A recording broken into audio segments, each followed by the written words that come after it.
Hello everyone, চলে এসেছি নতুন একটা ভিডিও নিয়ে। আশা করি তোমরা খুব ভালো আছো। প্রত্যেক দিনের মতো আজকেও রান্নাঘর থেকে ছেলে টিফিন বানাতে বানাতে ভিডিওটা স্টার্ট করলাম। আজকে শ্রাবণ মাসের সোমবারগুলো এখন আমরা নিরামিষ খাচ্ছি।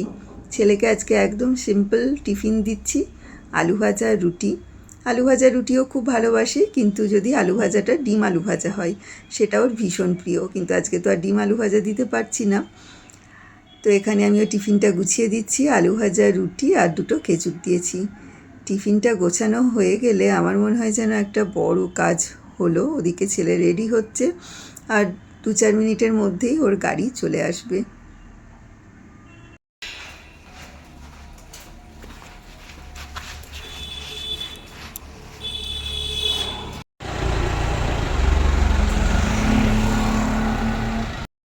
সকালে ঘুম থেকে উঠে ছেলে স্কুল যাওয়া পর্যন্ত বাড়িতে একটা যুদ্ধ চলে। ওকে ঘুম থেকে তোলা, টাইমে গাড়িতে তুলে দেওয়া, তারপর এখন গোটা বাড়ি নিস্তব্ধ। ঘরে এসে একটু ফ্রেশ হয়ে বিছানাটা পরিষ্কার করে নিচ্ছি। সকালবেলা ঘরবাড়ি তো একটু অগোছালো হয়েই থাকে। তারপর যখন বিছানাটা পরিষ্কার করে নিই, অগোছালো বাড়িটা একটু গুছিয়ে নিই, তখন বেশ ভালো লাগে। প্রত্যেক দিন আমার এটাই রুটিন থাকে। ছেলেকে স্কুল গাড়িতে তুলে দিয়ে ঘরে এসে আমি আগে বিছানাটা পরিষ্কার করে নিই, আর যা যা গোছানোর থাকে সেই কাজগুলো করে রাখি। মোটামুটি এখন 6:30টার কাছাকাছি বাজছে। 6:30 থেকে 7:30 পর্যন্ত আমি এই সব কাজগুলো করি, তারপর রান্নার দিকে যাই। তো এই ঘরের বিছানাটা গুছিয়ে নিলাম। এখন এসেছি ছেলের ঘরটাতে। এই ঘরটা সব থেকে বেশি ও অগোছালো করে রাখে। এই বিছানায় এতক্ষণ বইপত্র পুরো ভর্তি হয়েছিল, কাল রাতে পড়াশোনা করেছে, ওইভাবেই রাখা ছিল। সেগুলো সব গুছিয়ে তুলে রাখলাম।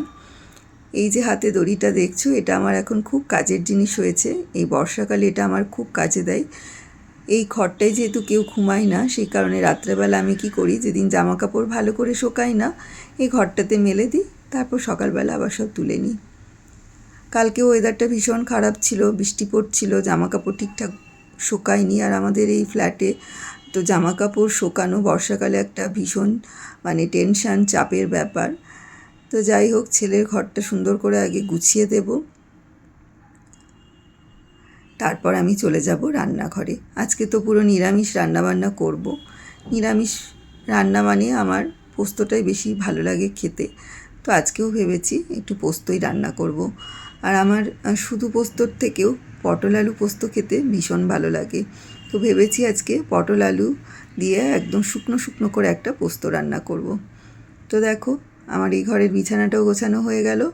অনেক কাজই এইটুকু সময়ের মধ্যে আমি কমপ্লিট করে নিয়েছি। এবার রান্নার দিকে যাব। এখানে আমি রান্নাবান্না শুরু করে দিয়েছি। উচ্ছে ভাজা করছি, গোল গোল করে কেটে অল্প তেলেই ভাজাটা করি আমি। ভাজার আগে উচ্ছেগুলো জলে একটু ভাপিয়ে নিয়েছিলাম, তাহলে তেলটাও কম লাগে। আর একদিকে প্রেশার কুকারে বসিয়ে দিয়েছি ভাত। এদিকে ভাত হচ্ছে, আর এখানে হচ্ছে আমার জন্য একটু লিকার চা।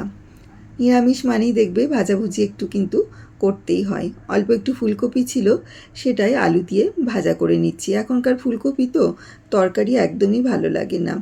আর এখানে দেখো, তোমাদেরকে বলছিলাম পটল আলু পোস্ত করব, সেটাই করছি।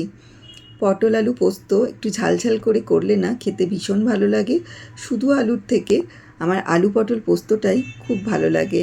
আমি একদম শুকনো শুকনো করে ঝালঝাল করে এটা রান্না করব। ঝিঙে আলু পোস্ত আবার আমার অতটা ভালো লাগে না। ঝিঙে জিনিসটাই অতটা আমি পছন্দ করি না, সে কারণে পটল আলু পোস্তটাই করি। আমার রান্নাবান্না একদম কমপ্লিট হয়ে গেছে। রান্না করার সময় এতটা তাড়াহুড়োর মধ্যে থাকি যে সবটা ভিডিও তোমাদের সাথে শেয়ার করতে পারি না। তো চলো দেখাই কি কি রান্না করলাম। এখানে রয়েছে ফুলকপি আলু ভাজা, আর রয়েছে মুগের ডাল, তার সাথে রয়েছে বেগুন ভাজা, আর হচ্ছে উচ্ছে ভাজা। এই হচ্ছে আজকের মেনু, আর তার সাথে রয়েছে ঝাল ঝাল করে পোস্ত। তো আজকে এই হচ্ছে সিম্পল মেনু। হাজব্যান্ড চলে গেছে কাজে। এখন 10 মিনিটের জন্য আমি একটা ব্রেক নিয়েছি। সেই সকালে ঘুম থেকে উঠে ধরো ছেলেকে রেডি করে, ওর টিফিন করে, ওকে খাইয়ে দাইয়ে স্কুলে পাঠানো, এটা একটা বড় কাজ থাকে। তারপরে আরেকটা বড় কাজ হচ্ছে রান্নাবান্না সব করে হাজব্যান্ডকে সমস্ত গুছিয়ে দিয়ে ওকে পাঠানো। তারপরে আমি একদম ক্লান্ত হয়ে পড়ি। সেই কারণে এই 10 মিনিটের জন্য আমি আগে বসি, একটু রেস্ট নিই, তারপর আবার বাকি কাজকর্ম শুরু করি। তো এখানে 1 কাপ চা করে নিয়েছি, এই চাটা খাবো, খেয়ে স্নানে ঢুকবো, কারণ আজকে পুজো করতে একটু সময় লাগবে। পুজোটা করে তারপরেই আমি যা কিছু খাওয়ার খাবো, জলখাবার খেলে খাবো, আর না হলে একেবারেই ভাত খেয়ে নেব। দেখি, চলো চাটা খেতে খেতে তোমাদের সাথে একটু কথা বলে নিলাম।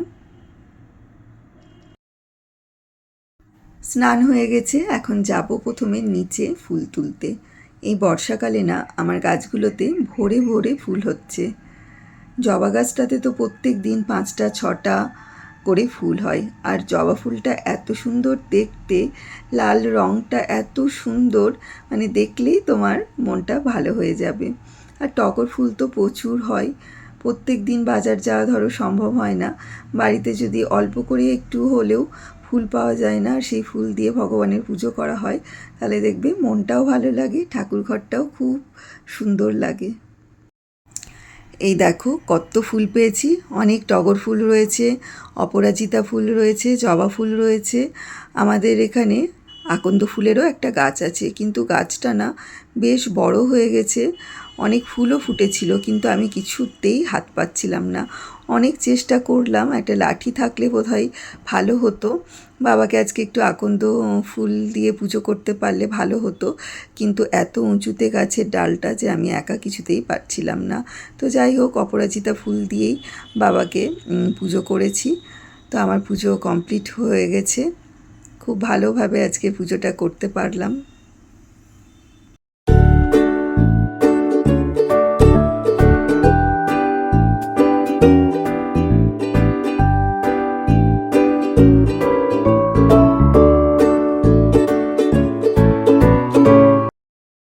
পুজো হয়ে যাওয়ার পরে আমি দেখো এই সবুজ চুড়িগুলো পরলাম। প্রতি বছরই শ্রাবণ মাসে সবাইকে দেখি সবুজ চুড়ি পরতে, কিন্তু আমার কোনো দিনও ইচ্ছে করেনি সবুজ চুড়ি আমি পরি, কারণ এই চুড়ি জিনিসটা, কাঁচের চুড়ি বলো বা এমনি চুড়ি, আমার পরতে একদমই ভালো লাগে না। বিয়ের আগেও আমি কোনো দিনও সেভাবে চুড়ি টুড়ি অত পরিনি, কিন্তু এবছর আমার খুব ইচ্ছে করছিল সবুজ চুড়িগুলো পরতে, সেই কারণে কালকে অল্পই কিনে নিয়ে এসেছিলাম, আর দেখো এখন পরে নিয়েছি। অনেকটাই যেহেতু বেলা হয়ে গেছে, সেই কারণে অল্প করে একটু জলখাবার খেয়েছি, তারপর বসেছি একটা কাজে। তোমাদের আগের ভিডিওতে আমি দেখিয়েছিলাম কাঁচের এই জারটাতে আমি মানি প্ল্যান্টের এই গাছটা লাগিয়েছি, আর গাছটা কি তাড়াতাড়ি গ্রো করছে। তো দেখো অনেক বড় হয়ে গেছে ডালগুলো, তাই ভাবছি এখান থেকে একটা ডাল নিয়ে এই বোতলটাতে লাগাবো। বোতলটা না খালি পড়েছিল, ভালো করে পরিষ্কার করে নিয়েছি, আর দেখো ফিল্টার থেকে অনেকটা জল নিয়ে এসেছি। তো এখানে যে বড় ডালটা আছে সেইটা ভাবছি এই বোতলের মধ্যে লাগিয়ে দেবো মানে জলের মধ্যে রেখে দেব, তারপর এটাকে কোথাও একটা রাখবো, দেখতেও ভালো লাগবে। তো এই দেখো আমি সব থেকে যে ডালটা বড় হয়েছিল সেইটা নিয়ে বোতলের মধ্যে দিয়ে দিলাম, কি সুন্দর লাগছে দেখো দেখতে। এখান থেকেও আবার অনেক ডাল হবে, তখন আমি আরও অন্যান্য কোনো পটে বা কোনো এরকম একটা বোতলেও রাখতে পারবো। মানে একটা মানি প্ল্যান্টের গাছ যদি তুমি যত্ন করে বড় করতে পারো, একটা থেকে কিন্তু অনেকগুলো মানে আর কি গাছ তুমি করতে পারবে।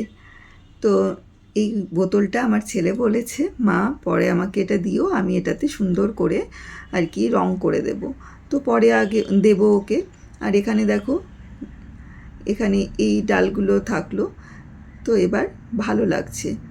ওই ডালটা অনেকটা বড় হয়ে গেছিলো বলে ঠিক ভালো লাগছিল না। তো এই যে এবার এই ডালগুলোকে এখানটাতে গুছিয়ে আমি একটু সুন্দর করে সাজিয়ে দিই। হ্যাঁ, এবার ঠিকঠাক লাগছে। এই জারটা না এত সুন্দর, এটার মধ্যে মানি প্ল্যান্টের এই গাছটা রাখলে এত ভালো লাগে, কি বলবো তোমাদের। তোমরাও কিন্তু এরকম করতে পারো।